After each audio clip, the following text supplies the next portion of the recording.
മുൻകൈയെടുത്തു. പൊതുമരാമത്ത് വകുപ്പ് ഇതിന്റെ റിവ്യൂ യോഗങ്ങൾ തുടർച്ചയായി നടത്തി. അവസാനം ഈ നവംബർ 1 നടന്ന റിവ്യൂ യോഗം ഉൾപ്പെടെ ഇത് വലിയ മാറ്റത്തിന് കാരണമാകും എന്നൊക്കെയാണ് അവർ പറഞ്ഞുകൊണ്ടിരുന്നത്. ആ നിലയിലുള്ള ഒരു ജാഗ്രത എന്തുകൊണ്ട് ഇതുണ്ടായില്ല എന്നുള്ള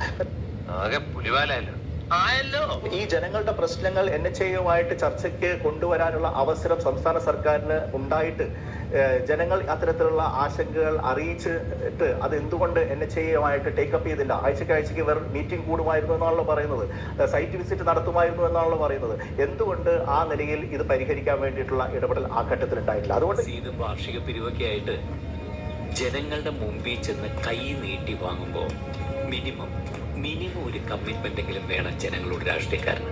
1,69,000 കിലോമീറ്റർ നാഷണൽ ഹൈവേ പണിയുകയും ചെയ്ത ഈ നരേന്ദ്രമോദി സർക്കാർ അറ്റകുറ്റപ്പണികൾ ഇങ്ങനെ വരുന്ന എന്ത് ഡാമേജിനും പൂർണ്ണ ഉത്തരവാദിത്വം ഏറ്റുകൊണ്ട് അത് ചെയ്യാൻ തീരുമാനിച്ചു കഴിഞ്ഞു എന്നുള്ളതാണ് എനിക്ക് കിട്ടിയ വിവരം. പിന്നെ റോഡിൽ എന്തെങ്കിലും സംഭവിച്ചാൽ ഉത്തരവാദിത്വം മുഴുവൻ മോദിയുടെ തലയിൽ. റോഡൊക്കെ ഗംഭീരമായ അതൊക്കെ അമ്മായിച്ചനും മരുമോനും എന്ന് പറയുന്ന സമീപനം ഇരട്ടത്താപ്പാണ്. അങ്ങനെ എനിക്കൊറ്റ കാര്യമേ പറയാനുള്ളൂ, അത് പ്രദർശിപ്പിക്കാനും അത്തരം പ്രചാരണങ്ങൾ നടത്താനുമുള്ള അവകാശം നമുക്കുണ്ട്.